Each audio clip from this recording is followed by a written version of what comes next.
y como ellas saben que yo sé cocinar, me preguntaron, ¿y vos sabes hacer nacatamales? Sí, le digo, yo aprendí con mi abuelita. Entonces, hicimos un taller de nacatamales y ese taller de nacatamales se hace todos los años y se llama el taller de nacatamales políticos. Entonces, Gran existe, evento. existe hasta el día de ¿Y hoy. cómo me inscribo?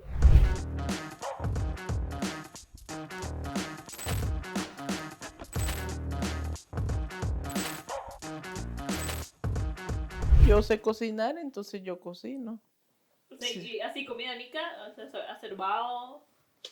sí, bajo Ah, sabes nacatamales. hacer nacatamales. Uf, qué rico. Sí, una, una, Yo, una o de las, sea, es que para mí es algo bien complicado. una de las cosas es que, bueno, Cinco fue el primer centro, digamos, directamente atacado por el gobierno de Ortega en el 2008. Lo allanaron, no sé qué, entonces luego del allanamiento nadie nos quería dar trabajo, la cooperación no nos aprobaba proyectos. Y entonces un día estábamos platicando, ¿verdad? Entre un grupo de amigas feministas y entonces decían, bueno, es que de alguna manera no vamos a permitir que nos doblen el brazo. Entonces, aunque sea vendiendo nacatamales, que es algo que las mujeres nicas hacen, ¿verdad? Para sobrevivir, ¿no? Entonces, bueno, y dice una de ellas, dice, bueno, dice, pero ni sabemos hacer nacatamales. Y como ellas saben que yo sé cocinar, me preguntaron, ¿y vos sabes hacer nacatamales? Sí, le digo, yo aprendí con mi abuelita. Bueno, estamos listos. Bienvenidas, bienvenidos a Hora Cero el Podcast. Este es un espacio, un podcast en el que conversamos con gente muy interesante de Centroamérica que vive en la Ciudad de México, que nos visita la Ciudad de México y que, bueno, tal vez vos no conocías. Hoy tenemos el honor de tener a Elvira Cuadra, que es una socióloga y académica nicaragüense. Bueno, también me acompaña Emiliano, mi compañero de podcast, y también recuerden seguirnos en nuestras redes sociales, nos encuentran como @horacero_sea. Así nos pueden encontrar en YouTube y también pueden ver otros episodios de Hora Cero el Podcast, perdón. Y bueno, muchas gracias Elvira por estar acá. Yo sé que tenía una agenda muy complicada y que la Ciudad de México es muy grande también, moverse es una cosa difícil.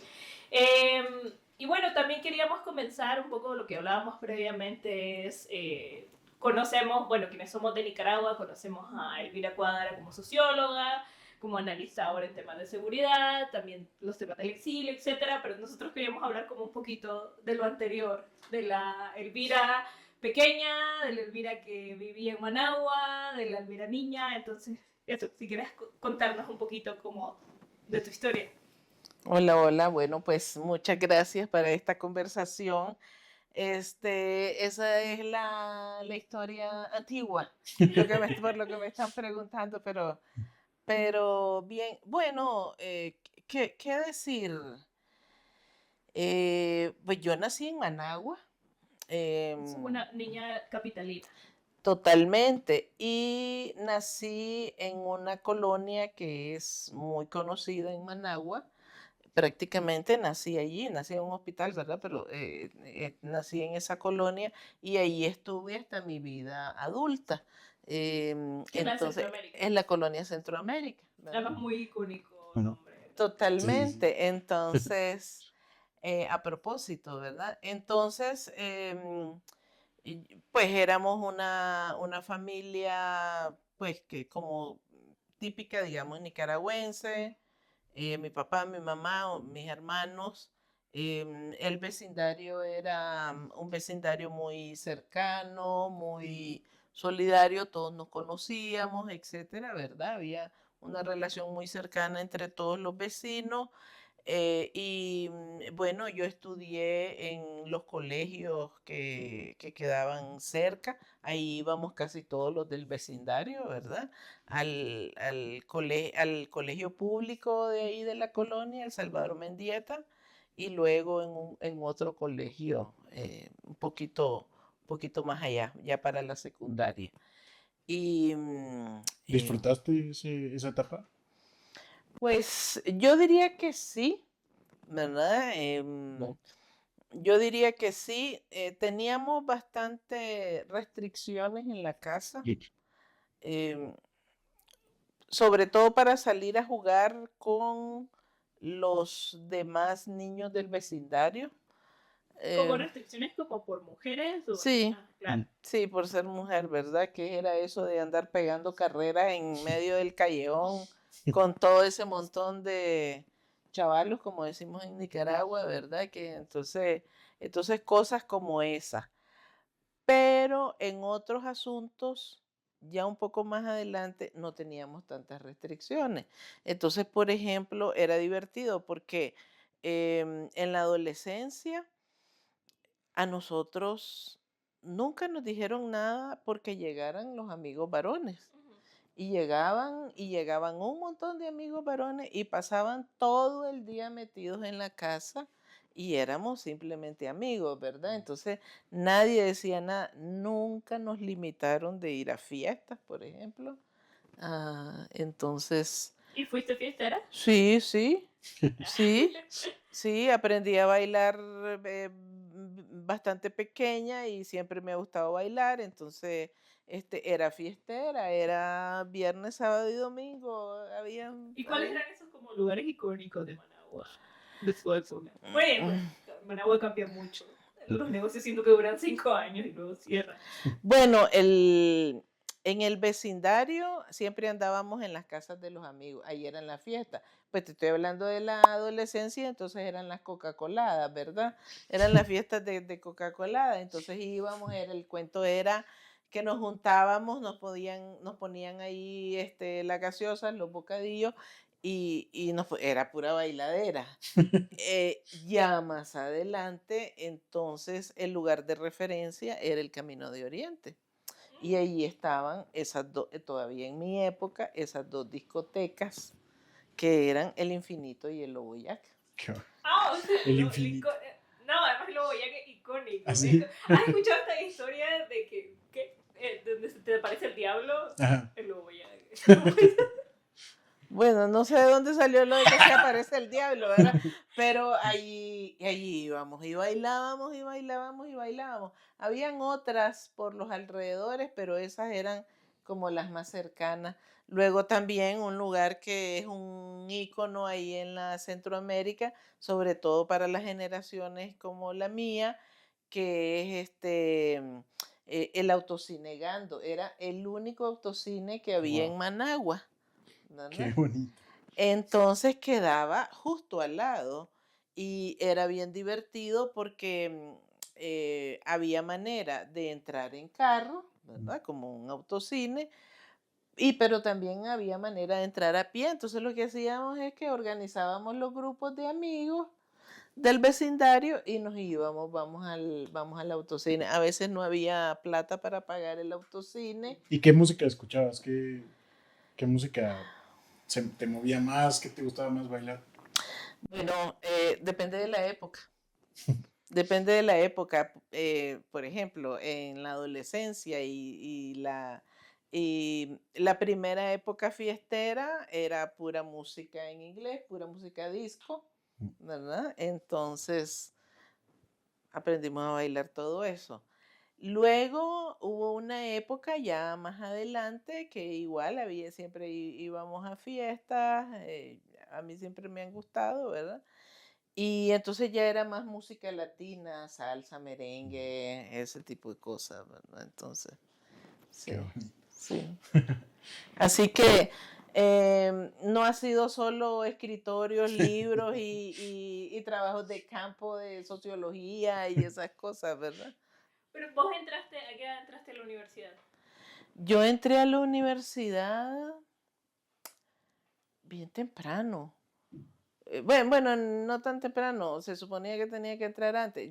Yo entré a la universidad a los 21 años. Ok. Tenía 21 años. O sea, eran como los primeros años del frente también. No, yo entré a la universidad en 1987. Ah, ok, no, ya. Eran Sí, los últimos años del frente. sí, sí. ¿Y cómo fue vivir entre esa transición de adolescente, niña, durante el somocismo, luego ya lo que significó la revolución? Bueno, fíjate que mis primeros recuerdos políticos son bastante tempranos, en los años 70. Mm. Yo estaba pequeña, pero me recuerdo, ¿verdad? Me recuerdo, por ejemplo, bueno, me recuerdo el terremoto de Managua del 72 y me recuerdo los comentarios que se generaron alrededor de toda la ayuda que Somoza se robó. Mm. También me acuerdo cómo se fue incrementando toda la violencia de la Guardia de Somoza en contra de la gente. Bueno, a nosotros nos tocó, íbamos a veces camino de la casa a la escuela en la época ya de la secundaria y nos cruzábamos en la calle con los famosos Becat, que eran los jeeps que usaba la guardia con las ametralladoras montadas atrás y entonces a veces le daban la vuelta y te apuntaban directamente, ¿verdad? Entonces nosotros éramos chavalos de, no sé, 11, 12 años, algo así, ¿verdad? Entonces vimos todo eso. Yo vi la guerra Mm. y hay la guerra del 78 y 79, particularmente del 79. A veces nos tocó salir a buscar comida y hay cosas que yo recuerdo todavía, por ejemplo, eh, cadáveres tirados en la calle, completamente hinchados, Oh, porque tenían días de estar ahí abandonados. Ese es un olor que nunca jamás se olvida claro. y no es comparable con ningún otro olor. Mm. Ni siquiera el olor de un animal muerto se compara con el de una persona. Oh, Y luego también, por ejemplo, me acuerdo de las avionetas cuando bajaban y disparaban, ¿verdad? Y es divertido porque vos ves las películas y vos oís en la película que hace ta cuando supuestamente van disparando desde un avión, pues y eso. Y la verdad es que no es así, porque lo que oís es simplemente un silbido. mm. Entonces, entonces esas son cosas Claro, que tal vez allá arriba sí escucharía ta, ta, ta, pero abajo, o sea, escuchas las balas cerca, ¿no? sí, ya esa diferencia No del sé. sonido en un lugar y en otro, no sé, pero nosotros sí, pues, y lo que oíamos eran los silbidos, ¿verdad? Y bueno, eso. Y en los años 80 pues todo lo que significó, por ejemplo, toda esa época de la revolución, yo participé, pues, en actividades de la época de la revolución, la alfabetización, los cortes de café, fui a cortar algodón, ¿verdad? Entonces yo sé lo que es meter las manos en una y que te salgan todas arañadas porque la base que sostiene la flor del algodón, que es lo que se usa, Mm. cuando metes la mano está seco y tiene como puntas Mm. y te... Pero hay que hacerlo con mucho cuidado porque si se mancha la mota, no sirve, Uf, ¿verdad? te la rechazan, ¿no? Claro, no Mm. sirve, tiene que estar completamente limpia, blanca. ¿Y cómo fue la alfabetización? O sea, se conoce mucho el proceso, pero me gustaría que lo comentaras desde tu experiencia, cómo fue ese gran proyecto nacional, ¿no? Al principio yo no tenía intenciones de ir, además estaba pequeña, tenía 14 años, ¿verdad? Pero de repente fue como se comenzó a entusiasmar un buen grupo en el colegio y prácticamente todo el mundo iba. Yo no tenía restricciones en mi casa Mm. porque en algunos casos, por ejemplo, los padres no daban permiso, pero en mi casa no había esa limitación. Yo tenía permiso si quería ir y entonces efectivamente me apunté, ¿verdad? Recibimos capacitación, disque entrenamiento, porque no sabíamos a qué íbamos a ir en la montaña, etcétera. Yo nunca había salido de la casa, solo a paseos, ¿verdad? Familiares y cosas así. Entonces no tenía ni idea de qué era realmente el campo en Nicaragua.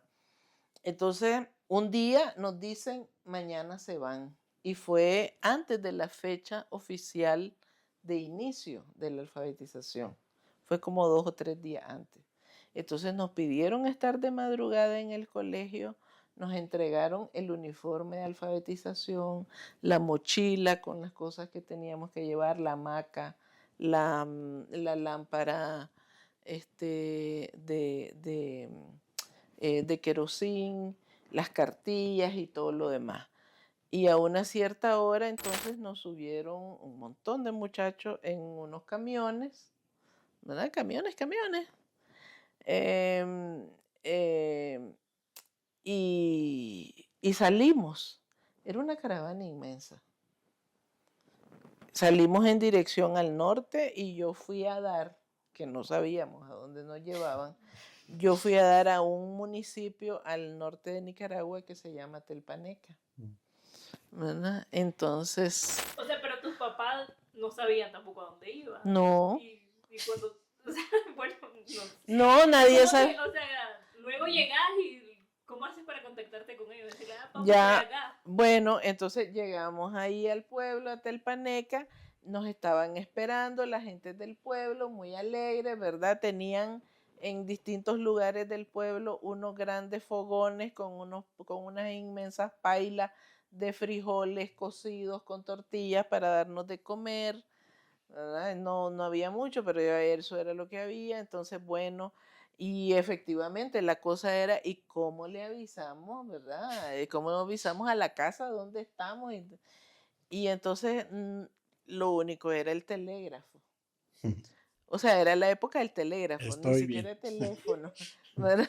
Y nosotros con la genial idea y llegamos y todo el mundo había tenido la misma genial idea. Entonces la fila que había para mandar un telégrafo, Lo un tenés que telegrama, mandar. no un telégrafo, era para mandar un telegrama, pero logramos mandar el telegrama y decir que estábamos ahí. ¿Y quedaste con alguno de tus hermanos, de hermanas? No, no.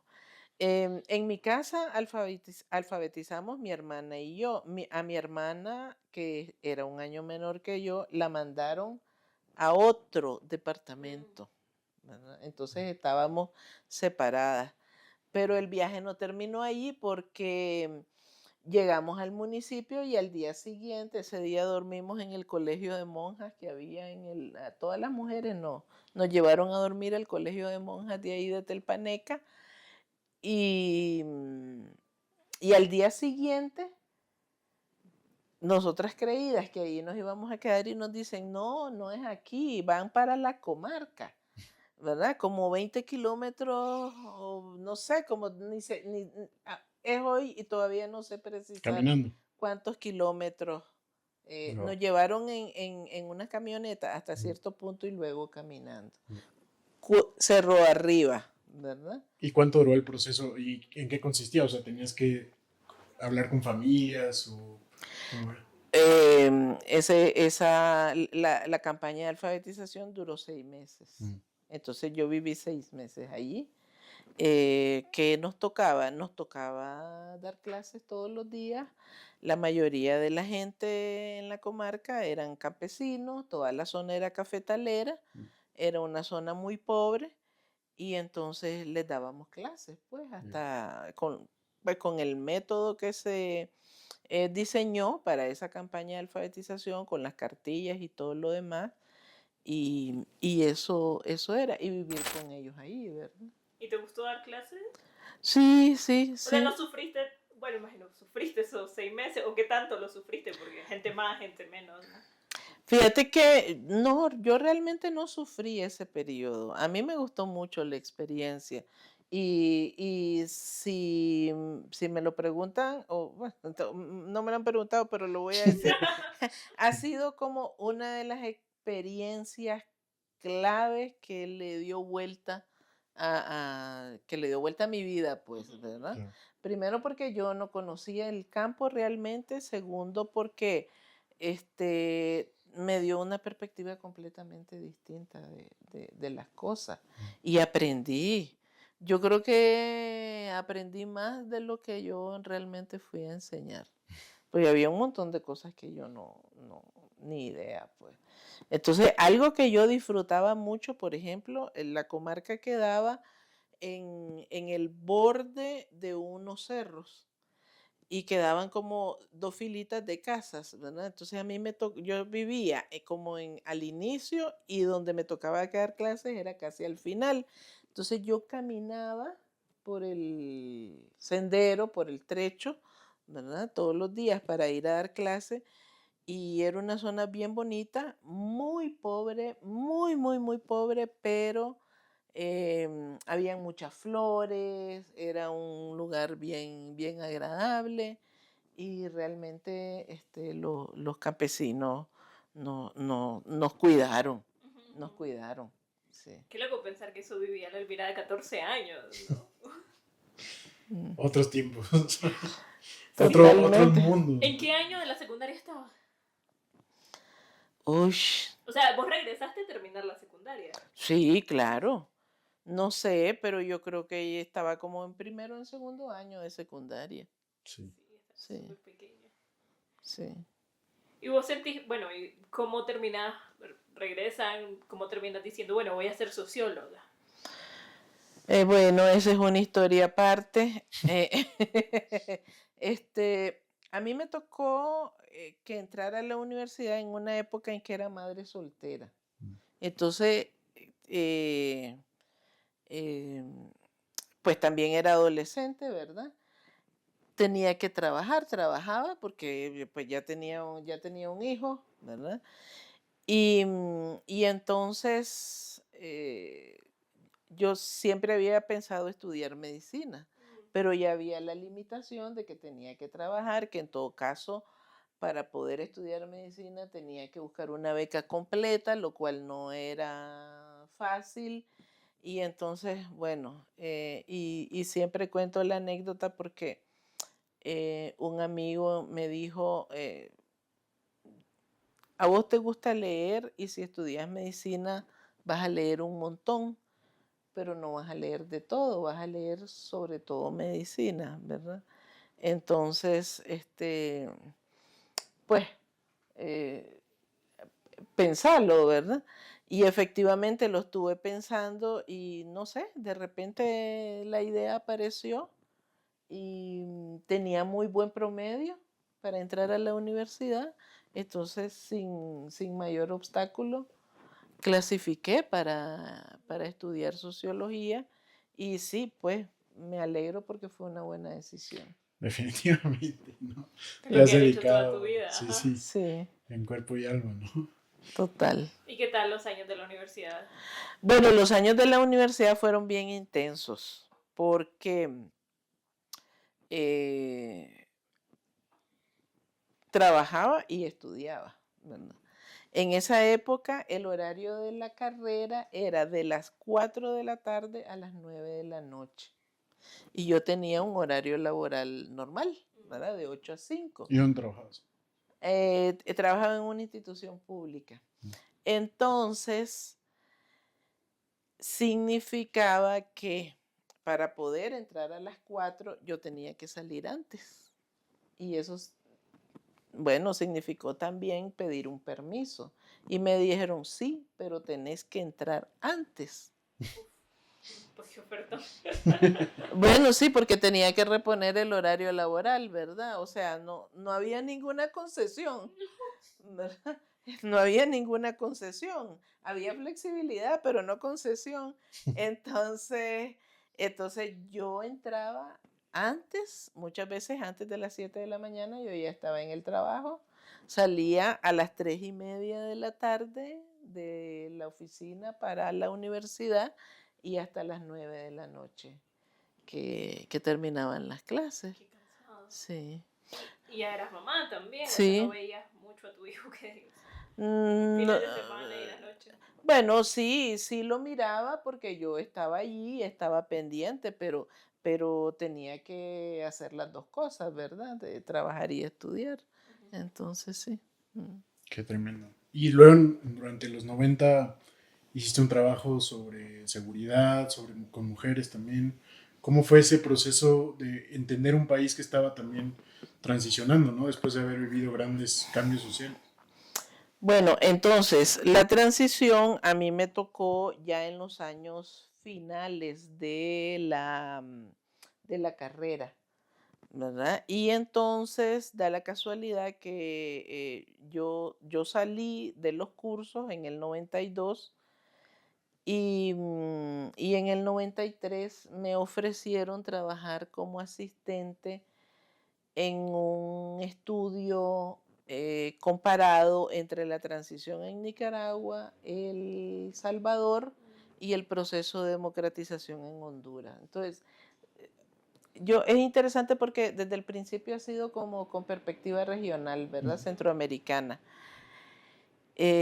Entonces, yo fui encantada porque a mí siempre me ha gustado la investigación, yo fui encantada, además, yo quería hacer sociología y, y entonces me pidieron que me encargara de analizar el tema de el proceso de pacificación en Nicaragua, pero también el papel de las Fuerzas Armadas en la transición. Me pidieron trabajar esos dos apartados, ¿verdad? Entonces, por allí me metí y desde entonces han sido dos líneas que yo trabajé a lo largo del tiempo. De lo de la pacificación se derivó una, que es la que me gusta hasta el día de hoy, que tiene que ver con conflictos y movilización social. Entonces yo comencé a hacer desde entonces un registro sistemático de la evolución de los conflictos y de la movilización social en Nicaragua. Y ya entonces los temas de seguridad estaban más enfocados en cómo el Estado responde a esa conflictividad y a esa movilización social, ¿verdad? Entonces era un asunto que eh, a veces se le enfoca mucho la parte de la policía, pero no es solamente el tema de cómo responde la policía o el ejército, etcétera, sino que va un El poco más. sistema, básicamente. Sí, sí, cómo responde el Estado, Ujú. ¿verdad? En su conjunto frente a esos conflictos y a esa movilización social. Y luego, pues ya me quedé trabajando en sociología, me quedé realmente haciendo investigación.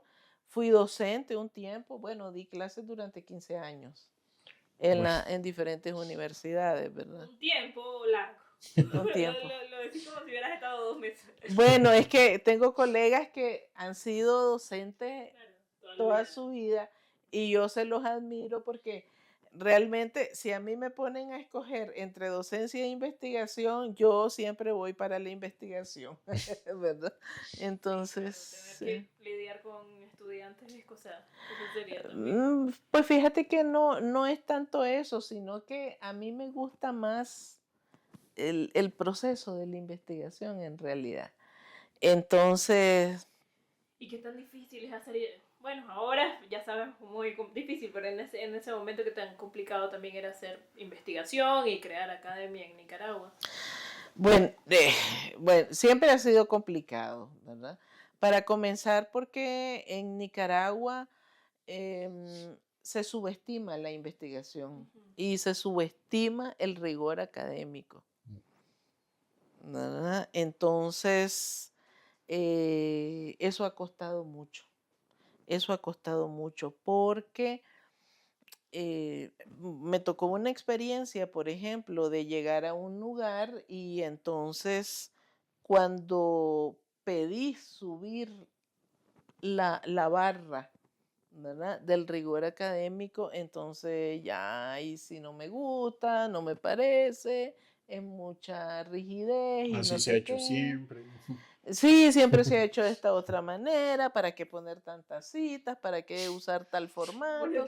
para Para que no sí sé, saben. ¿para qué, verdad? Pero también ha sido una pelea porque luego resulta que el saber que vos construís, ¿verdad? El saber que vos ayudás a poner allí, si no cumple con esos criterios de rigor,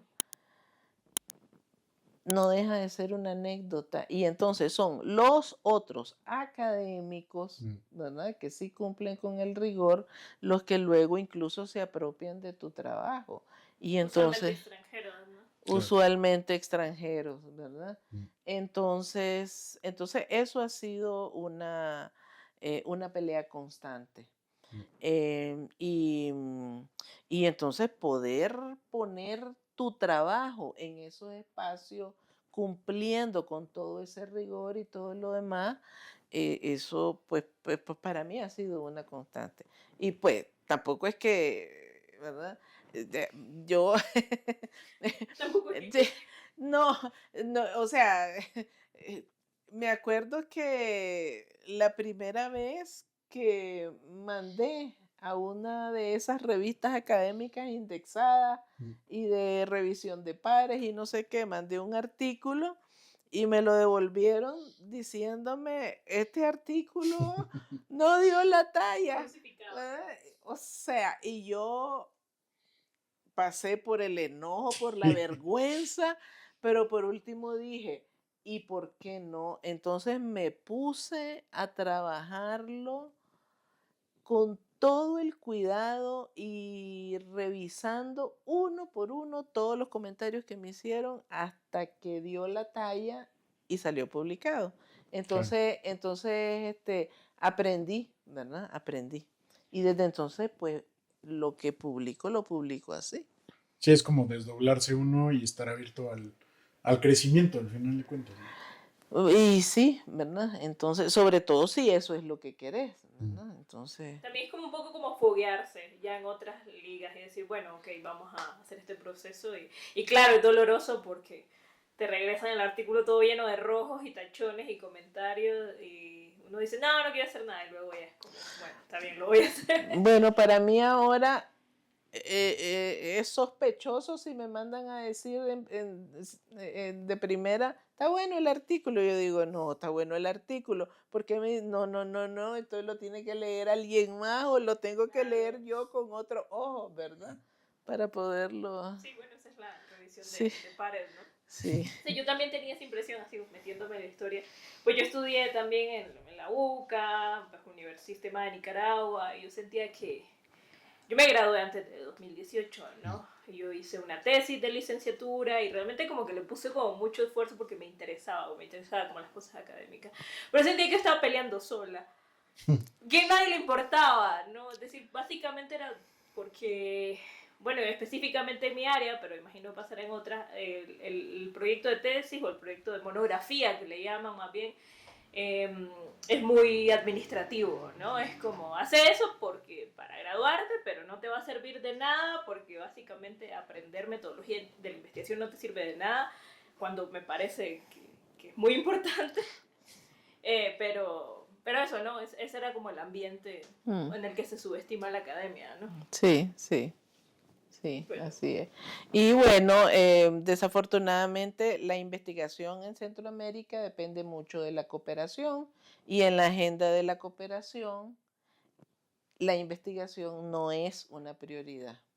Entonces, bueno, siempre hemos tenido que hacer investigación en condiciones adversas, ¿verdad? No solo por la falta de recursos, ahora por el contexto cerrado y difícil que hay, pero, pero, pero también por eso, Mm. ¿verdad? Porque entonces no podés hacer una investigación a profundidad, tiene que ser algo bien cortito de 3 meses, que lo más que te da es para un ensayito de 25 30 páginas y no puedes ir más al fondo de eso. Entonces, una de las cosas que yo he intentado hacer es que en un tema y voy a usar la metáfora del rompecabezas, ¿verdad? Entonces, o sea, yo quiero armar esa figura y ese es mi tema de investigación. Entonces, ir poniendo como pedacitos que cada vez que se pueda, entonces vos le agregas un pedacito a ese rompecabezas. ¿Y qué rompecabezas has ido armando a lo largo de tu carrera? Bueno, mi rompecabezas principal es ese que te digo, de los conflictos, la movilización social y ahora el foco está puesto en esto que yo llamo los actores emergentes, ¿verdad? Es decir, quiénes son los que están en la calle, en esas acciones, en esa movilización social. Actualmente, Actualmente desde que comencé a hacer investigación en los 90. que podría decirse lo contemporáneo, o ya no necesariamente. Ya, sí, sí, Sí. sí. Sí, bueno, que daría para una discusión qué es lo Sí. contemporáneo, ¿verdad? Bueno, sí. Y 2018, ¿cómo te agarran? ¿Dónde estabas? ¿Qué estabas haciendo? Bueno, yo estaba en Managua haciendo investigación. Estábamos preparando el diseño del tercer estudio sobre juventudes y cultura política en Nicaragua. Eso quedó ahí a medio camino. No hay condiciones para hacerlo, ¿verdad? Ese tercer estudio. Y bueno, ojalá que se pueda más adelante. Pero en eso estaba, trabajando en el diseño de esa tercera investigación, que era ya sobre una nueva generación. Y voy a irme al antecedente, ¿verdad? Allá por el año 99-2000 hicimos un estudio que ha sido pionero en Nicaragua sobre juventudes y cultura política. Y fue un estudio que combinó tanto la encuesta, los datos, el levantamiento de datos cuantitativos como la parte cualitativa. Ahí salieron unos resultados súper, súper interesantes. 10 años después, en el 2008, hicimos otro. Entonces, es como el retrato de el pensamiento político, de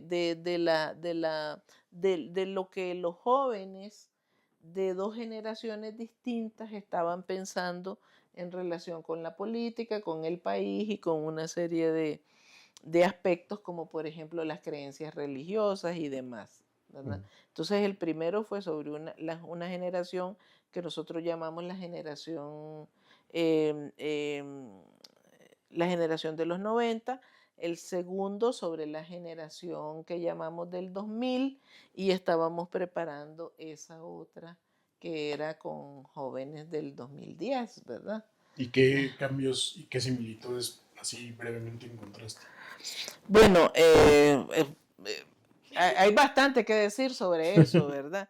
La generación del 90 es una generación bastante desencantada porque les tocó vivir su infancia y parte de su adolescencia en los años 80 y en el periodo de transición. Entonces, eran bien,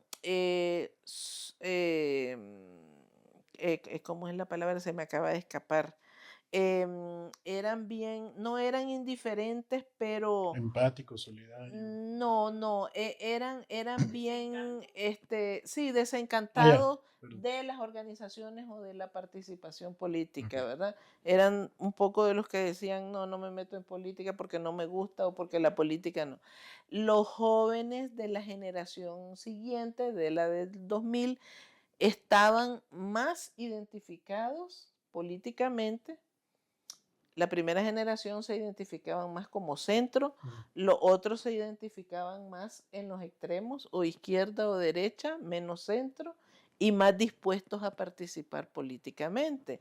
Y una cosa bien interesante que después se convirtió en la pregunta de mi tesis de maestría es que en ambas había un alto porcentaje de creencias religiosas, o sea, eran jóvenes creyentes y no solo creyentes, sino practicantes, ¿verdad? Que es una diferencia importante. Y entonces la gran pregunta es, ¿por qué los jóvenes están tan apegados a la familia, a la iglesia y distanciados de la política. Y esa es un poco como la pregunta de la tesis de ¿Y qué maestría. concluiste? Que la conclusión tiene que ver con que em, en ese momento los jóvenes estaban en un entorno muy hostil, tanto económico, político, como global, social, ¿verdad? Que producía mucha incertidumbre o, utilizando el concepto sociológico, ¿verdad? Inseguridad ontológica, ¿verdad? Inseguridad ontológica. Y entonces se replegaban a espacios de seguridad. Entonces la familia, porque son los vínculos más cercanos, ¿verdad?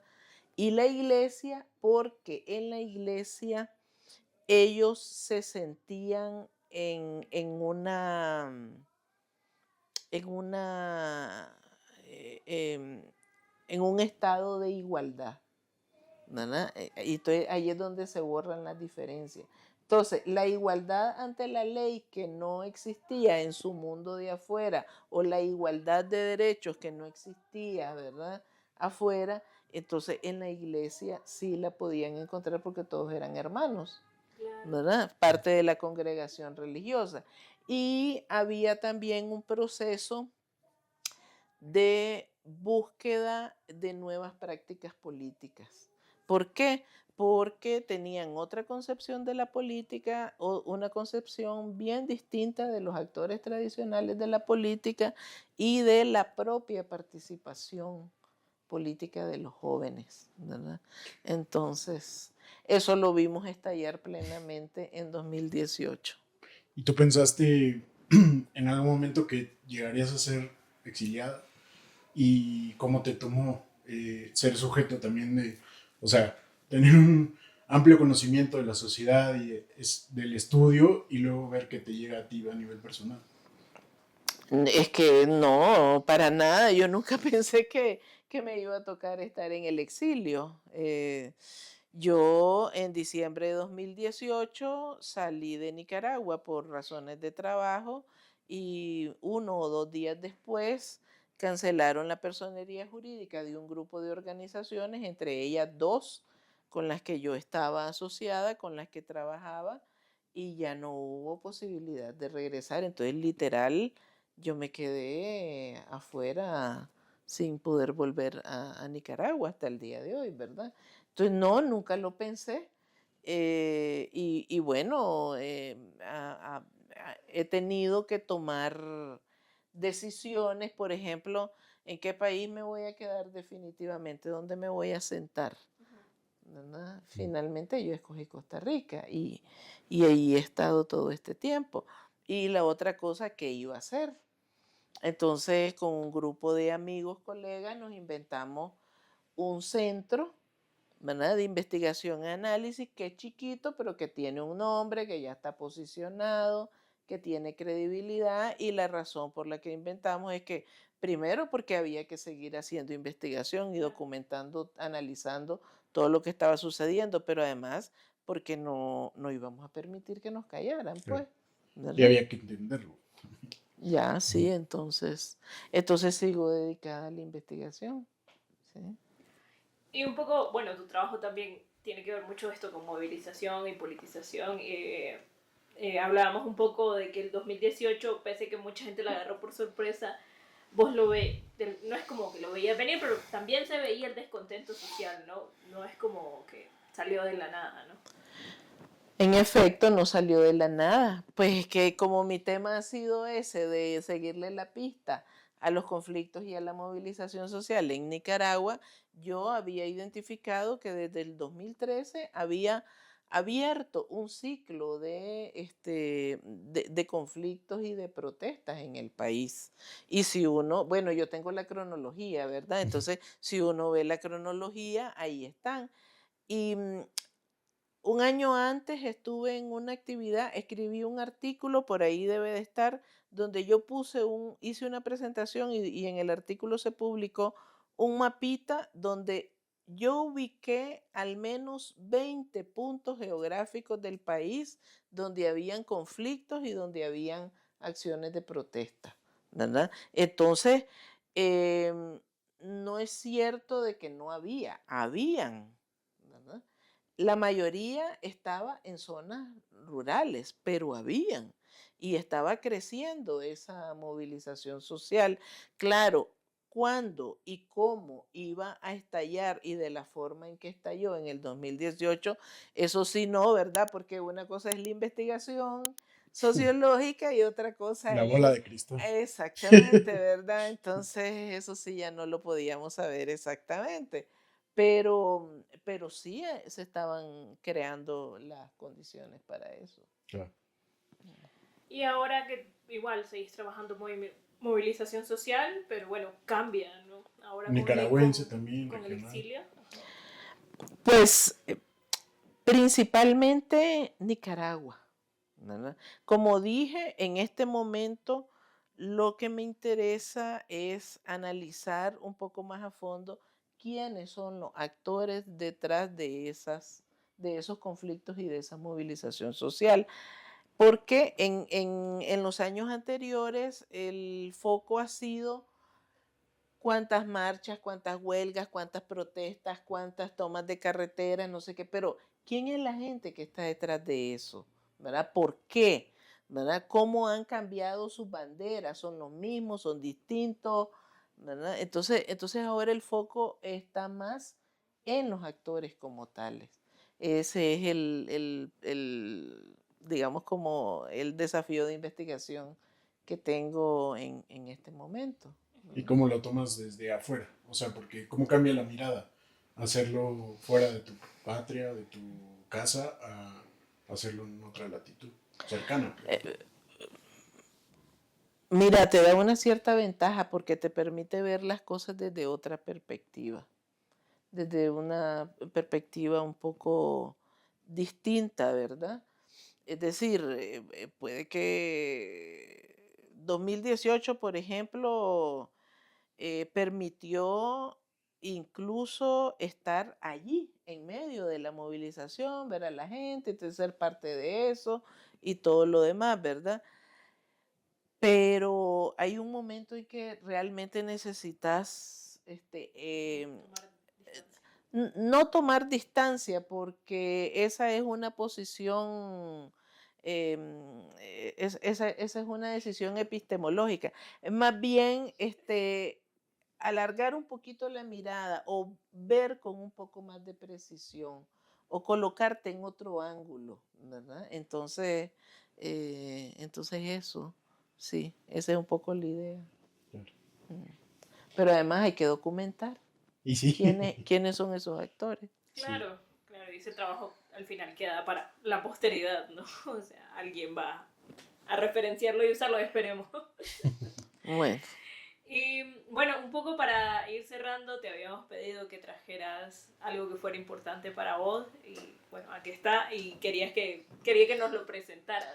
¿Qué nos ah, trajiste? Ajá, ¿qué nos trajiste? bueno, en Nicaragua tenía algo que yo llamé el kit vandálico, ¿verdad?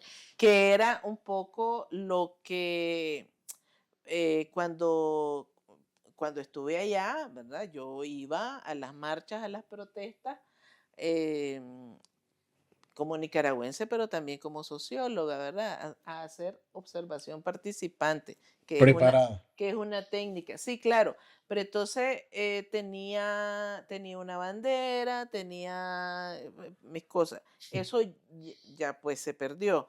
Pero cuando llegué a Costa Rica, en Costa Rica los nicas organizaban muy frecuentemente marchas que todos los ticos nos quedaban viendo como raros, pero eran...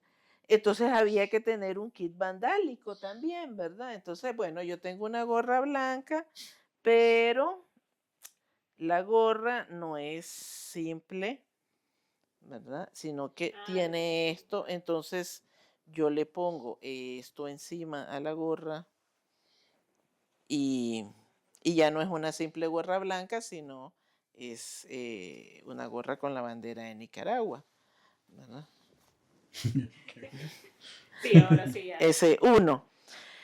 como últimamente las posibilidades en Costa Rica son, por ejemplo, las actividades de las mujeres, 8 de marzo, 25 de noviembre, que son entonces mi pañoleta, ¿verdad? Sí. Para ir a esas, donde siempre organizamos un bloque de mujeres nicas que marchamos, ¿verdad? Siempre vamos todas juntas, entonces, y esta, que también llevo a todas las marchas, que me la llevó de regalo una amiga nicaragüense, defensora de derechos, cuando todavía, en 2019, cuando todavía se podía salir de Nicaragua, salir y entrar, ella me la llevó, yo ya estaba en el exilio, ella está allá. Ahora, Ujú. Entonces siempre te eh, acompaño. ella acompaña con la bandera. Qué bien. Y el bolsito, bueno. Ay, es que es muy fuerte. Ujú. Sobre todo porque yo sé que ella quisiera estar y porque sigue haciendo su trabajo de defensora. Muy bien. Bueno,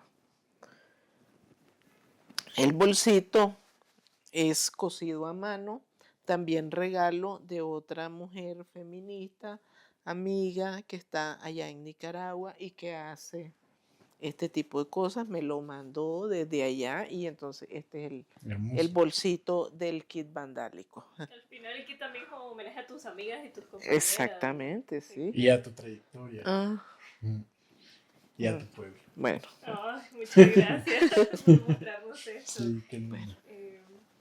Tenemos una Última. última actividad. No Estás sé. en la- Ojalá se comiera. No, bueno, sí, pero como estás en la Ciudad de México, queremos mostrarte algo icónico de la ciudad, que es el bolillo que fuma. Ah, Para el Y hay- susto. Bueno, es famoso porque después del sismo la gente se come uno. Pero adentro tiene una pregunta que te mandan de forma anónima. vaya, bueno, no es como no es el mensaje de la galleta de la suerte, sino No, pero Casi. vas a tener que seguir respondiendo preguntas, lo siento. ¿Quieres leerla en voz alta? Dice, ¿cuál es el cumpleaños de tu vida que más recordás? Tuvimos una pregunta hacia el azar y ese te mandaron. Bueno, tal vez uno de los que más recuerdo fue cuando cumplí 50. Porque no fue sorpresa, pero un buen grupo de amigas y de familia se juntó para, se juntó para organizar la celebración, la fiesta, la pasamos alegrísimo, estuvo muy bonito, gente muy, muy querida. Y entonces ese es uno de los que más recuerdo. Qué bonito. ¿Dónde fue? Fue en mi casa, Ajá. en mi casa de Managua. Ah, ok. Una casa que tiene además un gran patio muy bonito. Sí, es que para soportar el calor necesitas una casita con patio. Pues qué lindo. Bueno, mira, muchas gracias. Eso ha sido todo por nuestra parte. Gracias por estar acá. Sé que todavía tenés actividades que hacer. Espero que tengas un buen viaje de regreso. Gracias por compartir con nosotros. Gracias a quienes nos ven. Recuerden que pueden seguirnos como @horacero_ca. Y bueno, hasta la próxima. Nos vemos. Muchas gracias. Bueno, gracias.